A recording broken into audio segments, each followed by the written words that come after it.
Okay, welcome in. My name is Mayoush, LSD, the Lebanese Soul Diva, and this is Soul Diva Confessions episode 18. Today we're just gonna be catching up because I went a little bit MIA for like the whole spring and first part of summer. But life has been so crazy for me, and there's so much I want to tell you guys. Welcome to this outdoor oasis. I found this random ass bench to film on today. I really wanted to film outside. I'm about to sweat my edges out on camera, so just love me as I am. So yeah, for those of you who are new here, again, my name is Mayoush. I am the Lebanese Soul Diva. They call me LSD. I am a music artist primarily and a photographer, but I also make Soul Diva Confessions just to document my life, to document my journey, and to speak to women. So yeah, I'm really excited for this episode because I have so much to tell you guys. It's not even funny. Life has been so beautiful lately, Cancer season. I turned 30 on July 10th, and I just feel so fucking good. And okay, so basically, the last episode of Soul Diva Confessions, episode 17, was pretty sad. That episode was very sad. I was in a very sad place. I was feeling very disempowered over my own personal love life.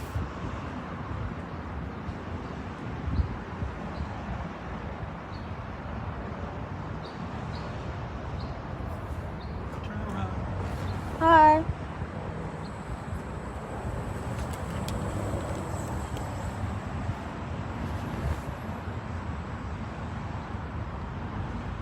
How are you? Good, how are you? Okay, so yeah, I think we just saw in real time my real life phobia of men that has been birthed since my last episode of Soul Diva Confessions, and I will tell you guys why. So basically, last episode of Soul Diva Confessions, I was in a really disempowered place personally in my love life, just going through trying to manifest a husband is not for the weak. I'm 30. I've never been in a relationship. I tend to get really trapped in my masculine energy, and I trust God for everything in my life except for romance. The romance piece really stresses me out. I just have really, really bad anxious attachment that I've been trying to heal, and it just reflects in every single person, every single man that I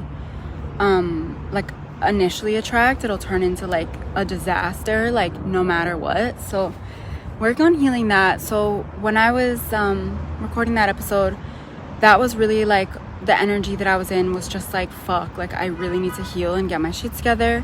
And then additionally, I was talking about predators and how important it is for women to have really, really super strong physical and spiritual boundaries around themselves and their bodies in order to protect ourselves, to keep predators from reproducing, and to just get this revolution together. Because this revolution, this freeing of Palestine is literally not gonna happen if we're all single and we're not in families. We really legit need to get it together and start creating families, because that's our most powerful tool against these fucking Israelis are reproducing at a mass rate because their resistance to having children is so low because all of their shit is paid for. And it's we in America think that we can't reproduce because we're fucking broke. But no, I think it's time to trust God and overcome our limitations and just heal. As women, we really fucking need to heal because we lead in the emotional spiritual realm in relationships. So if we don't heal, then relationships can't really happen or heal. So that's my main motivation behind the message in all my episodes, but especially episode 17. So, but as I was talking about like predators and how like predators are just constantly getting through, and how like a woman, access to a woman is the most valuable thing on the planet, and we're not guarding it as such, I started to get a really eerie feeling and a really low vibrational feeling as I was editing that episode the week following. Just like talking about predators and like my experience with predators and having been violated in the past, I just started to get a really, really icky feeling. Like I was in my apartment editing it, and I just remember feeling like really bad. Like just really like, this is a low vibrational episode. Like I don't want to post this, but at the same time the message is very important, so I have to post it type shit. So I'm like always looking over my back now. So basically women's intuition is crazy, because literally was like editing that episode, was so close to finishing editing it, and then that night I was walking home from work, and something really stupid I used to do was just like walk home from work at 10 p.m. on Hollywood Boulevard, because I don't know, like I was like wearing a dress too, so just like very vulnerably doing that. And I did it every night for like months, for like a year actually. And but I started like increasing the amount that I was working nights like recently, so I was like doing it a lot more recently or frequently. And you know, I would just like walk past like homeless people, like people that just like fucked up, drugged out on the floor on Hollywood Boulevard, like literally the dodgiest part of Hollywood, like would be like me walking from my job to my house every day. And it was like a straight shot, like 20 minute walk. But I would do that every single night, and like generally I would have like one headphone in, and I'd be like very alert and like very like always like turning around and very engaged with my surroundings, and like very aware of my surroundings obviously. But after months of doing that, I think I just like coming home safely, I just got a little bit too comfortable. And I remember like I couldn't find my earbuds that week, so I wore like my over ear headphones.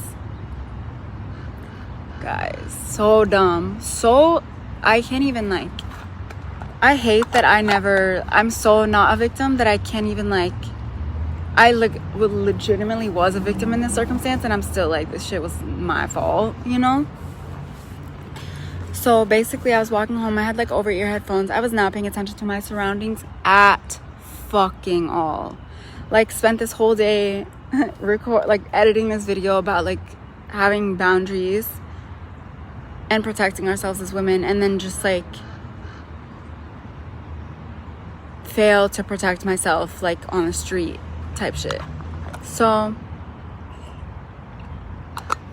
basically I had like gotten home, like I was like on my street, and I was like maybe 300 feet from my house, and I was like looking at my phone.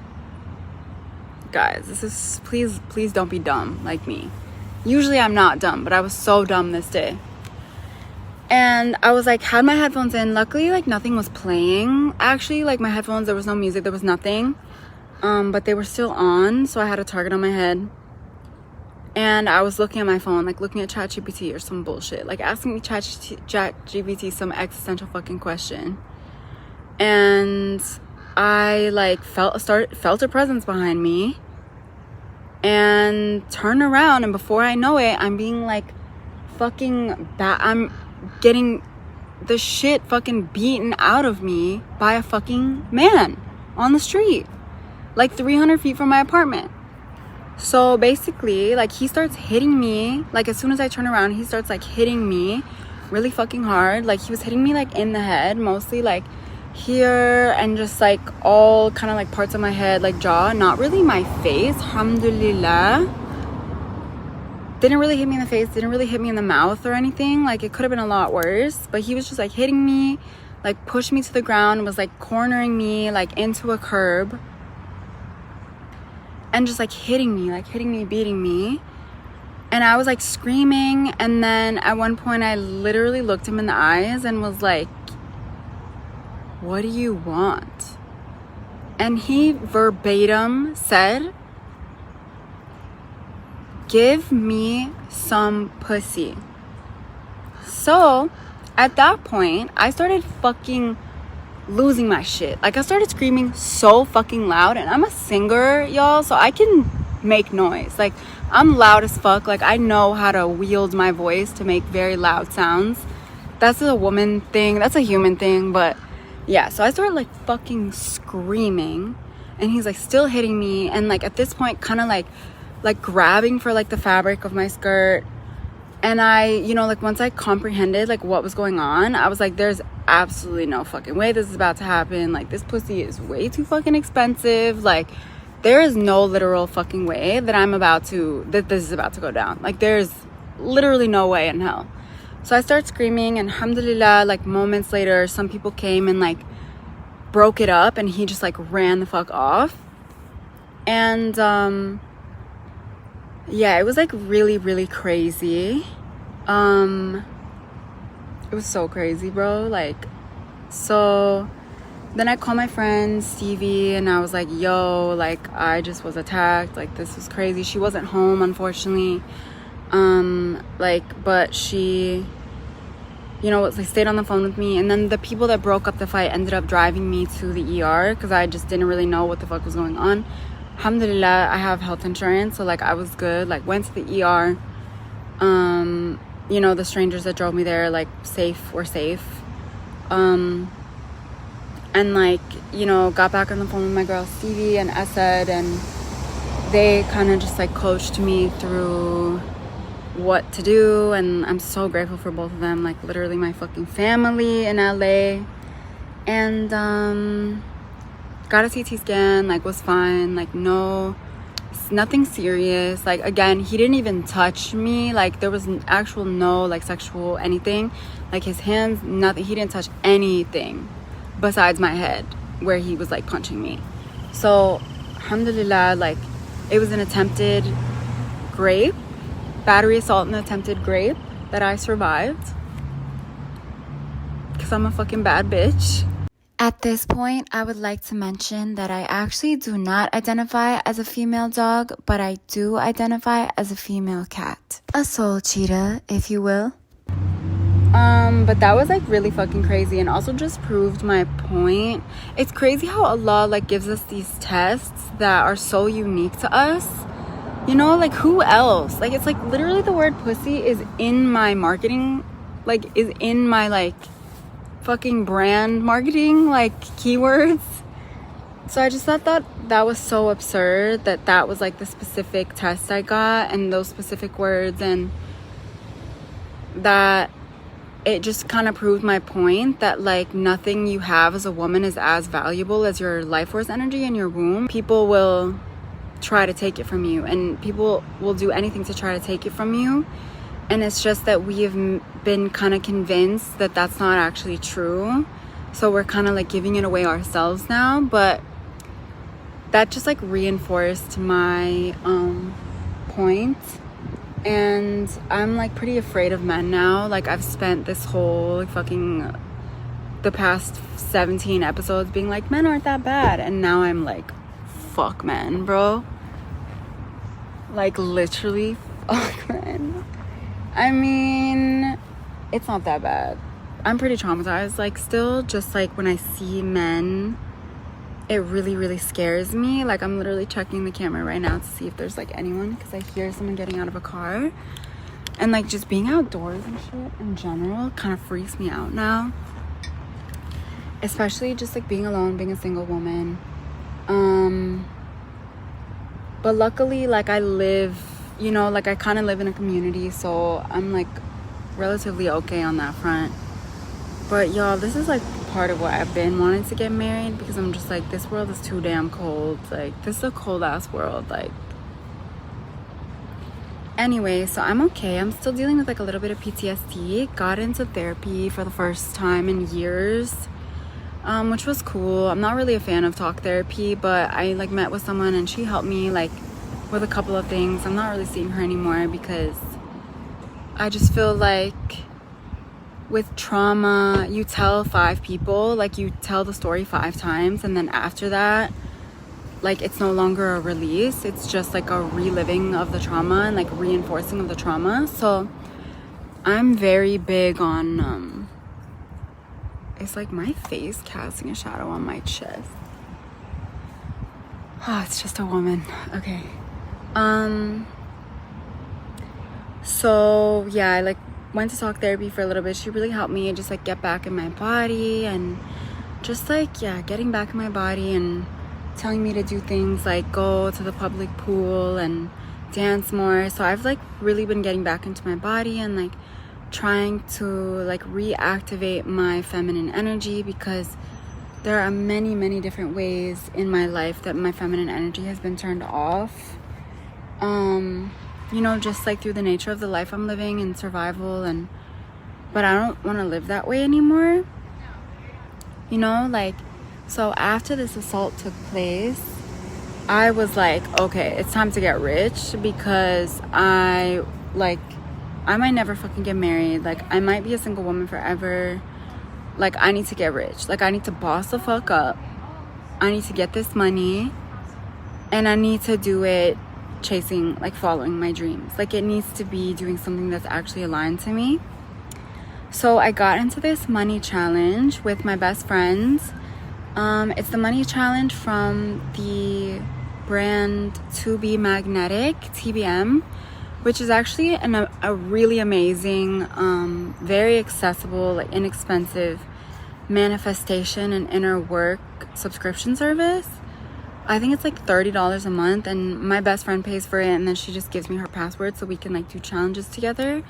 But I can't say enough good things about that program if anybody's like just trying to level up and like manifest various things and rewire their brains in various ways to live their dream life.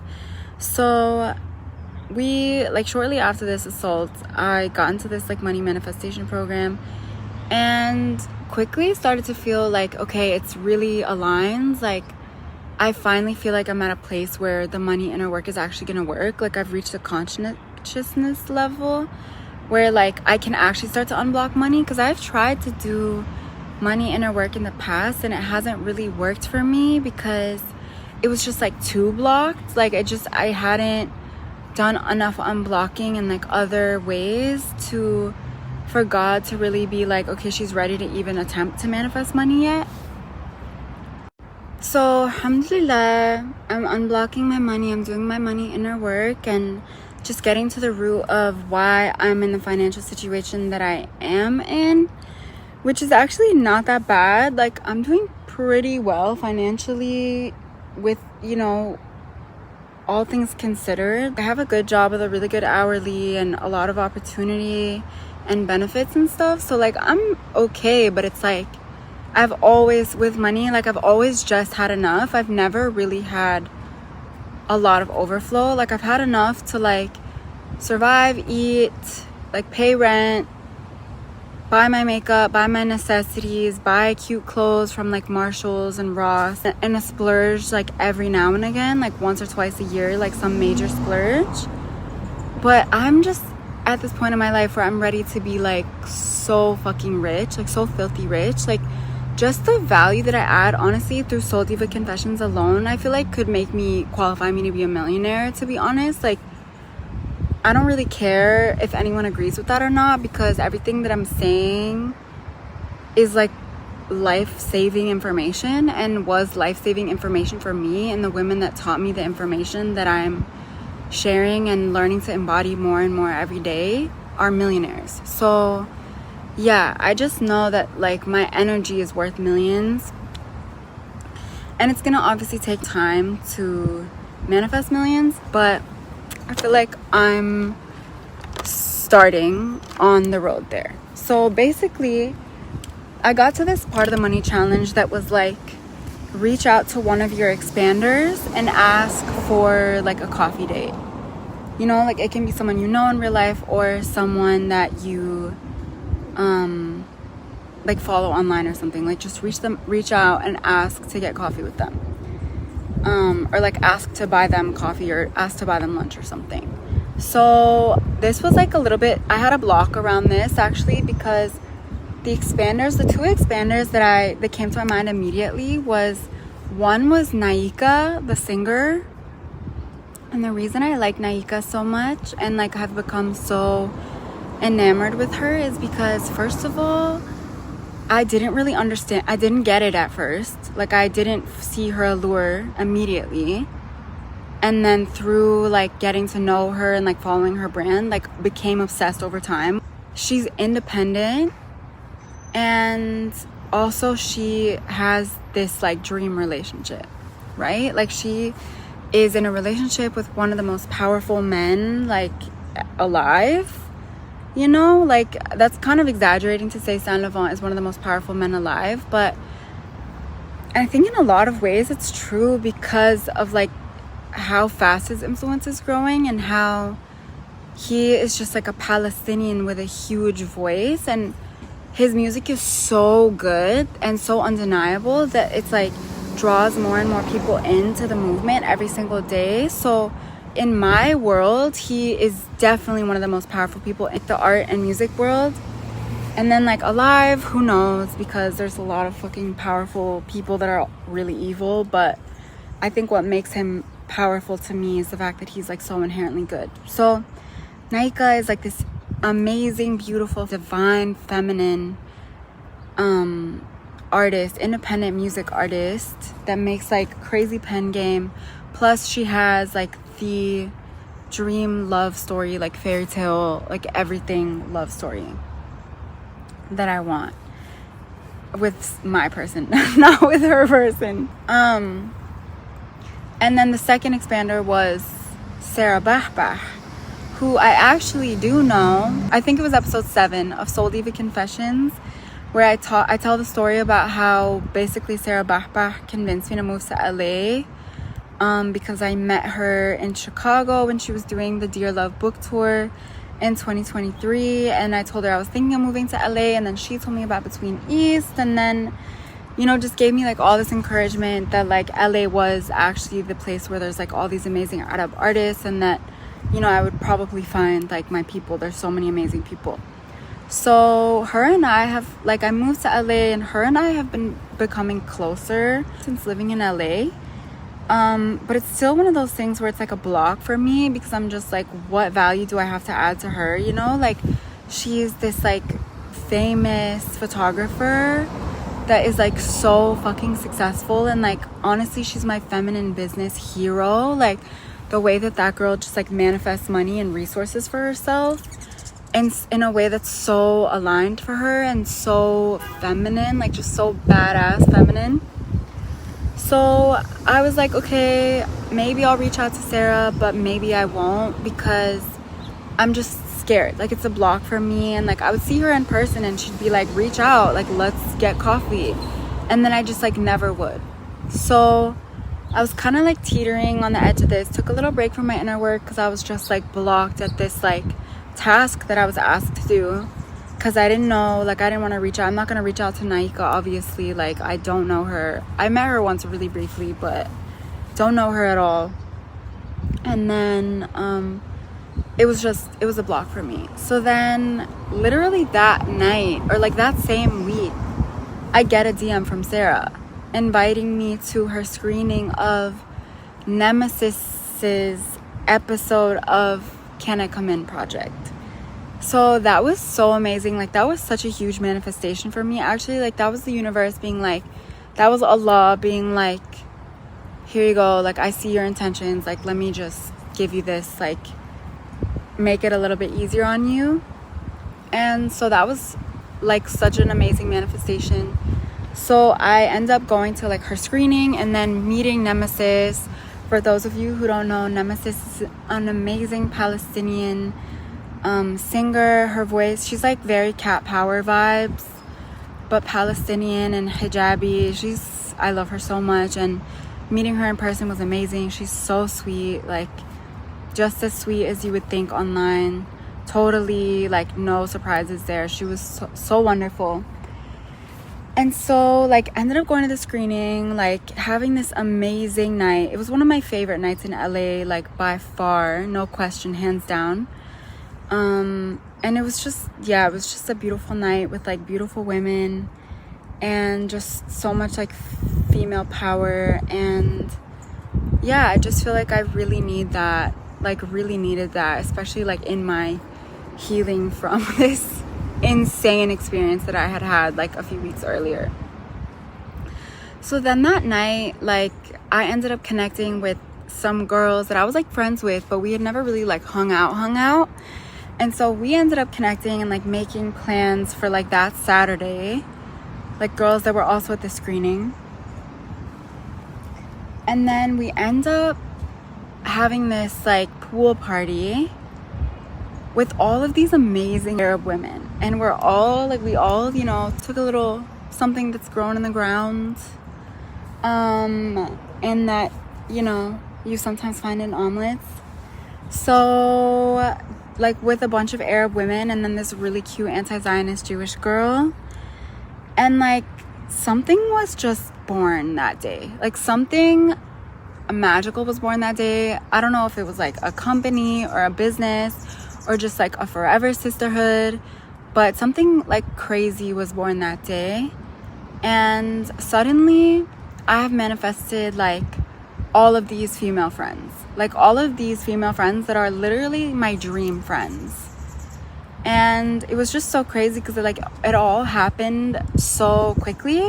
Like at this point, I'm just honestly, ever since my assault, like I switched my work schedule from nights to mornings, and I started working mornings again. Like I worked mornings for a whole year before switching to nights because I was just like tired of waking up at 5. But I went back to waking up at 5 and like getting to work by 7 and just like driving to work instead of walking, even though it's like a 2-minute drive. And so like I really freed up my schedule. Like I think this is how Allah works. Like He'll use your trauma and the bad things that happen to you to like expand and increase your life. So when I think of that assault, I just am I don't even think of the negatives. Like I'm kind of terrified now of men, and have like almost pepper sprayed like random men like multiple times. And like I pretty much just like walk everywhere like this, like, and I don't know, like just don't get near me or else you're gonna get fucking sprayed. And this is pepper gel, by the way, not pepper spray. Pepper gel has a lot less blowback and it's a lot thicker and it like squirts as opposed to like sprays. So I highly recommend this over pepper spray. So anyway, and as you can see, it's like very handy. So if someone tries to like fuck with my Soul Diva confessions. So yeah, I just started manifesting like all this abundance. Like I started manifesting money in all these random like different ways. And I was manifesting like these female friends. And my role in the friend group is very much like, how are we gonna get this money though? Like, how are we gonna get this money though? Cause like I'm not trying to work a job. Like I'm not trying to trade time. Trading time for money is like not like actually a way to make money. It's not legitimate in my mind. Like I'm doing it right now because I haven't deprogrammed myself and like whatever enough to actually make money just for being myself and for doing this. But yeah, so I started manifesting money. I started manifesting like the most badass female friends ever. And these are like amazing women, right? Like we're all doing like amazing shit in our own right, and we're like all huge assets to like our various industries. And now we're just kind of realizing like, okay, how can we come together? Like everyone's losing their fucking jobs. Like the rug has been pulled out from under us, like as a generation, like as the youth. We're not really the youth, but like as the, you know, like young adults. And you know, the veil has been like lifted. Like we see that this world, that this America, this entire world is like a fucking scam, and that we can't really depend on like the economy or like the government or jobs to sustain our livelihood and to keep us alive, because before we know it, they could be turning and start bombing us. Like we don't know what's gonna happen, but what we do know is that we're extremely powerful, and like God's abundance isn't like, doesn't yield to America or capitalism or any of these structures that we're living in. So now I'm like, I have this amazing group of female friends, and as soon as I like got in this kind of friend group, I had to start doing inner work like fucking crazy, because it's actually very triggering. Like all the sisterhood wounds started coming up, and it's just like a whole new like level, being able to like hold that many badass powerful women like in my field at any given time like is a skill in and of itself. So after like between our hangouts, I would like retreat into my apartment and just be like meditating, doing inner work, like trying to physically expand my aura and like expand. Is that are you part of the screening? No. Guys, literally I'm so afraid of men. Like my whole body just like contracted when he spoke to me.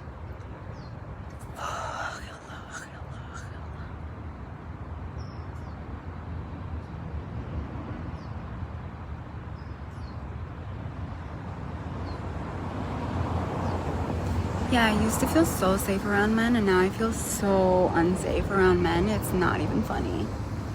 It's really sad. It's really tragic. I was y'all's biggest fan. Okay, so yeah, I started doing inner work like crazy to hold all these new female friendships. And yeah, there's this one friend in there who's like so triggering. She was so triggering to me at first, because she's like a star. Like she's like a star in her own right, like has a bunch of followers, like is a very, very prominent activist, and she's just like fucking insanely beautiful. And like she may be one of the most authentic people that I've ever met in my entire life.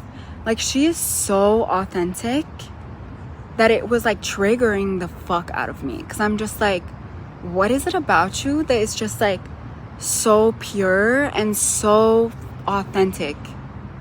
And like it really, really triggered me at first. Like at first I just couldn't really, like I was like, this person is too much. Like I'm very, very triggered. But then once I started to like do my inner work and just understand like the elements that she possesses, that they're just things that I also desire to possess, and like started integrating like those things into my body, like the authenticity and like the fearlessness to just like show up on camera and just like show up however the fuck, like in total confidence and self-assuredness, and like to just like be funny and like just not give a fuck. I just feel like I've started to cultivate that in myself. So that's why, you know, like, because I've always been a girl's girl. Like I've always run towards the direction of women that trigger me, because I know that they have something for me. Like there's a reason that they're triggering, because they have something that I want and that my soul is like desiring for me to adopt and to integrate. So, and in this situation, like I didn't really have a choice. I was like, okay, like we kind of just like all fell into this. Like we're kind of family now. We're kind of, you know, like we have a shared mission together as well, like Free Palestine, and just, you know, and so I've just been kind of like pushed headfirst into like healing my sisterhood wounds hardcore.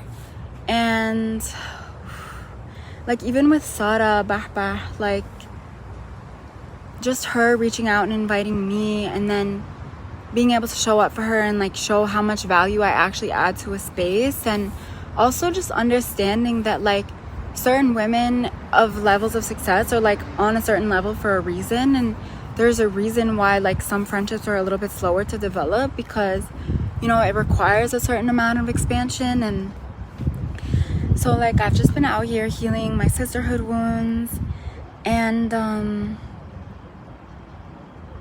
one of that girl I was telling you about, she kind of made an impromptu plan to go to Lebanon this summer, and for like a month and a half, and then was like convinced me basically to come, because again, like she is so she's such an expander for me, because of the way that she shows up online and shows up in real life with such authenticity, and also the way she's just like a huntress and just goes for shit and like doesn't really fear the consequences, like just is so divinely protected that she just like does things. So I'm so grateful to God for like putting me around all these expanders, because it's just ripped me open and like forced me to expand so rapidly. And so I literally booked a trip to Lebanon. I initially booked it for 2 weeks, but then something in me was like, no, you gotta go for 3 weeks. And so I booked like a 3-week trip to Lebanon. I'm gonna be in Beirut, staying in Hamra for 3 weeks. I have a song called Dreams that I made last year, but I haven't finished it because I knew I wanted to film the music video in Lebanon, and unless I could go to Lebanon, like just mentally, like I wasn't able to finish the song. And then if I don't finish the song, then I can't finish the fucking EP. Someone's staring at me. Guys. What? Men. Guys, I'm so scared of men. I'm so scared of men. Like, please don't talk to me.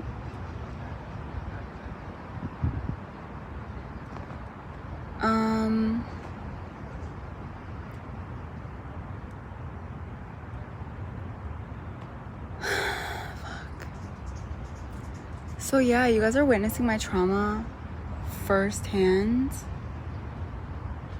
And I'm just scared. Like, what is this trauma gonna manifest, you know? Like, I'm trying to let this manifest, like, this trauma leave my body, but I just feel so triggered, like, very often by men. I never wanted to be this girl, but I think, yeah, again, like, I needed to become this woman to more effectively deliver my message and to more effectively empathize with the women that I'm talking to. So, again, alhamdulillah, like, God uses everything for your good. So yeah, I'm going to Beirut in exactly a week to film a music video for Dreams, and to also work with a pretty well-known producer out there to record another record and just like finish my fucking EP. And also to take photographs. Back in 2016, I was in Lebanon for about 8 weeks.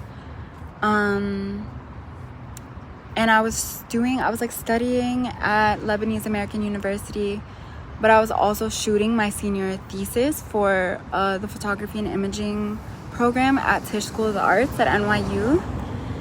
And so I shot my senior thesis in Lebanon. It was a project called Liban, a love affair, and Liban is just Lebanon in French. And it was such a fucking amazing like work. And I actually won a grant to go back to Lebanon and shoot more. The grant didn't really cover that much, like enough of expenses. And then as a recent grad from photography school, like it just wasn't really a priority for me to like actually go and use that grant to continue shooting that series. But I feel like I'm finally now going to continue shooting Liban, a love affair. And that's why I needed the 3 weeks, honestly, because I just needed time to like, I just needed equal time to like work on my music and my music video, to shoot Liban, a love affair, and to just like fucking chill by the pool. So yeah, I'm going to Beirut in a week. I'm so excited. I'm so grateful for my life. I'm in such a good place, honestly. Like, I'm healing so rapidly, like so many different parts of my life, and I'm just so in tune with God. And you know, something did happen this summer. It wasn't the assault. Actually, after the assault happened, I started praying 5 times a day for the first time, like on time, praying 5 times a day. Like, really fully learned how to pray all the different prayers in their entirety, because I was just so grateful to Allah for like sparing me and for that situation like not being worse. And so I started praying 5 times a day, and then like something happened. Like, I found out something, that hurt me so badly that I stopped praying altogether and like turned away from God. And so now I'm like, okay, like I turned away from God for like a good like month. I was like, fuck you, Allah, astaghfirullah. But I like really stopped. I was like, I'm done. Like, I couldn't even utter the words Allahu Akbar to even get into prayer. Like, I physically couldn't do it because I didn't believe it. Because like, I just was so hurt. And, but alhamdulillah, like, I'm slowly coming back to Allah and realizing that everything again, like no matter how bad it feels and painful and haram and just nightmare it seems in the moment, everything's happening for my good.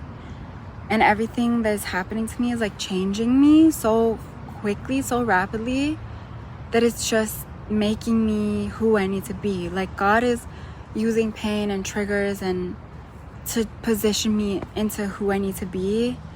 And like all the pain I've gone through has only made me closer to who I'm becoming, like who I want to be, into my dream life. And I'm literally living my dream life right now. Like not in all areas, you know, like my income and my love life are like not my dream income and love life.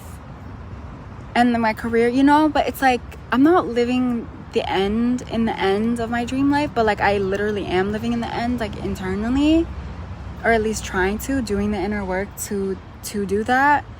And it's just like beautiful to be on this journey and like know that I'm just like step by step getting closer to my dream life and achieving all my dreams. Because when I was in Chicago, yo, I was just stuck. Like, I was just stuck as fuck. Hi. Butterfly. I was stuck, and it just felt like all my attempts to, like, move forward in life at that time were just futile. Like, God just had me in a waiting season and a holding pattern, and it was awful. Like, it was hell on earth. I wasn't moving forward really in life, or I was moving forward so slowly. But now I see that like that time was a mercy. And also the first half of this year where like I was just in prayer and meditation and like wasn't seeing anybody, like was just at home alone in prayer, like alone with Allah. Like very, very severe season of isolation. That was also a mercy because now I'm in the season of like being around people constantly, and I'm just really grateful I had that time in isolation to like prepare.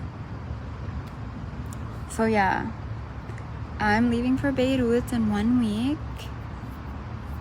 This was all like Cancer season. Like I turned 30 and I just had like this birthday party and it was cheetah themed, and I just was like, wow, if this is where I'm at when I'm 30, like I could not be more content and more satisfied with how far I've come and like how beautiful I've become. And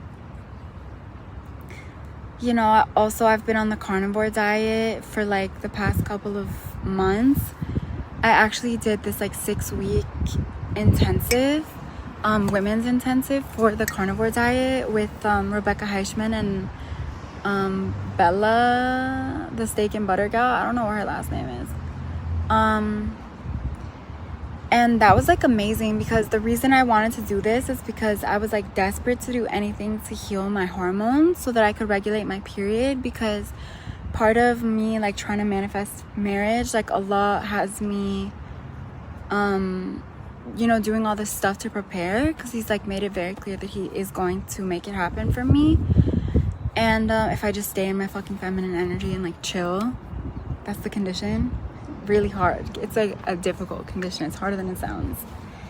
And so part of that preparation has been like, okay, well, if I want to have unprotected sex with my husband and not get pregnant, I'm gonna need my period to be regular, so I can like track my period and track ovulation and like know when it's safe to have unprotected sex and not use pull-out method Earlier this summer, I also started my journey with Natural Cycles, which is a 100% hormone-free birth control app for women that uses your body temperature to make predictions about where you are in your cycle to help you either plan or prevent pregnancy. It costs about $150 a year. It is a Swedish company and BDS safe, and they send you a free thermometer with your purchase.